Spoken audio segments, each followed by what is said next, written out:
Yo Mitros, Ben 10 community is missing their daddy and you all know daddy never disappoints his children. Let me clear and refute everything without any further ado.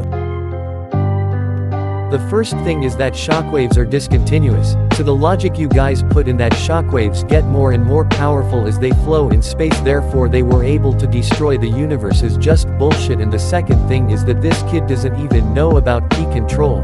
A user can control the shockwave release of the key, and even if the attack would be able to destroy planets, the shockwaves wouldn't destroy the planet because the user is focusing on his opponent, not the surrounding. So this another shit logic of yours that why the nearby planets didn't get destroyed also gets debunked. Later he claimed that Super Buu never threatened the universe in the manga, so that incident never took place. Anime and manga both are canon. The events that have taken place in the anime are canon to the story too. Most of his shit talks were something I have never stated or used in my videos, so I wouldn't notice them. I will just refute my own scale. So the power level in Dragon Ball was introduced just to make the story more interesting and to let the readers understand the power difference between the characters. It has nothing to do with the actual power of the characters. It has been multiple times stated that the power of the characters is infinite or limitless, but still they got power level just to know the power difference between their opponents and them. And it multiple times stated that the other world is a higher dimension, and if this falls under appeal to reality, then this and this also falls under it. Bro, first learn how to put fallacies. The guidebook Daisenshu is more reliable than Akira Toriyama himself, which he stated as well, and the reason this guy is claiming this is for the structure given in macrocosm. But the funny part is that the structure of macrocosm itself is just a representation to understand the topology of the macrocosm. It is not the actual structure of the macrocosm. भारी mistake हो गया sir एकदम blunder हो गया. First of all, please someone tell these guys that quantum mechanics doesn't mean many world interpretations. Quantum mechanics is a field of physics which deals with the study of the quantum world, and many worlds interpretations is just a theory found in quantum mechanics, and please research something before making video. Many worlds interpretations is not the only theory which talks about the multiverse theory in quantum mechanics. There are concepts like EPR temporal paradox, which itself is branched into 3 more paradox, and quantum entanglement. So stop assuming that just because Professor Paradox mentioned quantum mechanics it would automatically mean many worlds interpretations. So now let's talk about many worlds interpretations.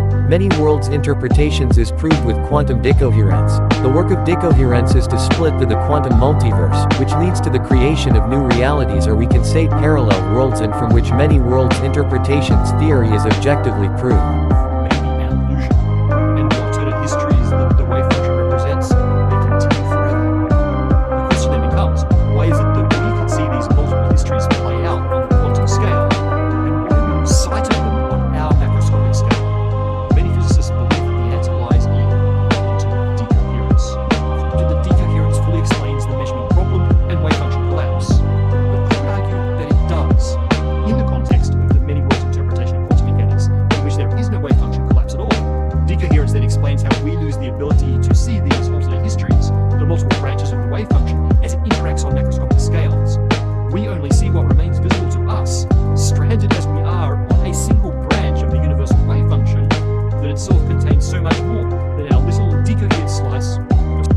I have shown quantum decoherence multiple times, but let me show it again. When Beerus destroyed Zamasu, he accidentally created a new parallel world which proves decoherence. As we have watched in that explanation video about having different histories is also applicable in Dragon Ball from Cell Saga. When Trunks went back to his timeline, the history wasn't changed and he still had to fight the androids of his reality. The ones that shaped us, they're diverged. Take our father. You've grown up with him, but in my world he was killed by the androids about 6 months after I was born. Wait, what do you mean by androids? You mean like 18? That's right. In your reality she changed. She married Krillin. They even had a kid together. But in my world she was never redeemed. She and 17 were pure evil and tried to wipe out the human race. Father, Piccolo, Krillin, countless others. The androids murdered all of them. They were heartless monsters bent on destruction, and they would have kept going if I hadn't returned from your timeline and destroyed them instead. Think how profoundly she's changed here, from annihilating human life to creating one of her own. Circumstances made the 18s different, and they make us different too. Until I came to your timeline, I'd only seen Father's face in pictures, heard about him in stories. The same's true for Goku. By the time I was born, Goku was already dead in my reality, struck down by a heart disease. And the existence of many worlds interpretations is mentioned in their official site too by a professor itself. Even if you cope that the professor is unreliable and stuff, the manga and anime confirms many worlds interpretations by fulfilling everything of the theory. But the question arises, does Ben 10 have many world interpretations? So as we have seen the importance of quantum decoherence in many world interpretations, does Ben 10 have quantum decoherence in its verse? If you don't know that realities, or we can say dimensions, are recognized as universe in Ben 10. Listen carefully. The creatures you battle now are nothing compared to their master. He has enslaved 100 dimensions, and now seeks to enslave ours. Heed me.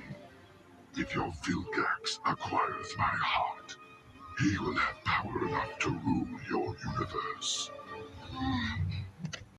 And each dimension has its own history, so we can say that in the logic of Ben 10, dimensions are parallel worlds. In the Hero Times 2 comic, Kevin also recognized their world as a dimension other than Generator Rex world, and there is possibility of Ben in Generator Rex world too. This proves two things. One is that extra-dimensional in Ben 10 means originating outside from the main reality. It's Professor Hoakstar's special dimension hopping Mr. Smoothie. At last! You have no idea how worried I have been. Dude, I've never been happier to see anyone. The professor and I have been searching all over every known universe for you. And, for your extra-dimensional counterpart as well.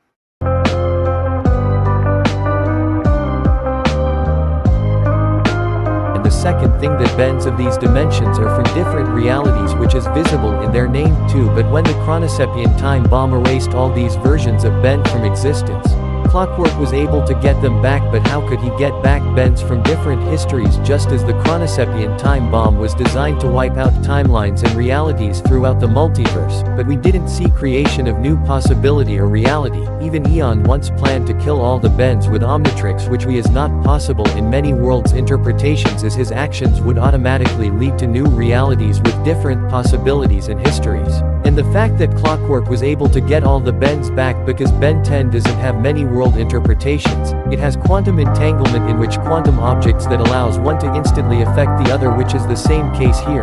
Also, the Time Heals episode is the story of one single space-time continuum where Gwen went back to the past to restore everything, which also supports the claim that it is the alternation of timelines and not dimensions. And before coping, know the fact that quantum entanglement is the theory of quantum mechanics too. So don't start coping with the same wank of Professor Paradox said quantum mechanics, so it must be many worlds interpretations. There are multiple statements from manga, anime, guidebooks and even games that Frieza was able to destroy the universe. Not just a threat, but he actually was able to destroy the universe, and the fact is that Goku had to gather the life force from the whole universe to fight Frieza, and even that wasn't enough to kill him. And also, I have already made some videos to explain the supremacy of the concept of Kai from Dragon Ball. RPG Game Guidebook, which is officially licensed and itself claims that it gives extra information about the show, says Otherworld is separated from the mortal world on a metaphysical level.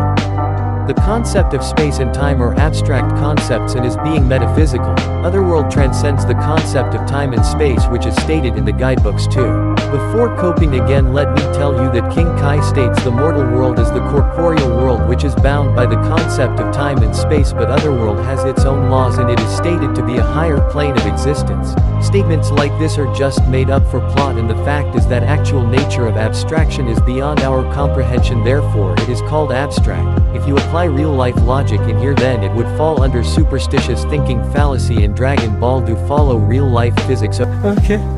So there is no concept of time in the afterlife because it is beyond the concept of time, not because of the absence of the concept of time. If there would be no concept of time because of the absence of it, then King Kai has never recognized the mortal realm as corporeal world, because having corporeal nature means being bound by spatiality and temporality, which afterlife isn't. If we look at Ben 10, a celestial Sepian literally takes birth and grows from a kid to an adult, which the temporal nature in Forge of Creation, whether in the afterlife of Dragon Ball there is no time flow, means anyone who is in afterlife wouldn't age at all. But in Ben 10, even the realm of the strongest being is bound by the concept of time and space. It is so funny that these people are still stuck in proving Alien X omnipotent. So let me elucidate it. Imagine an omnipotent being, so can he create a stone so heavy that he cannot lift? If yes, he can create a stone so heavy that it cannot be lifted, then the being's power is limited because he cannot lift the stone. If no, the being cannot create a stone so heavy that he cannot lift, then the being's power is limited because he could not create such a stone.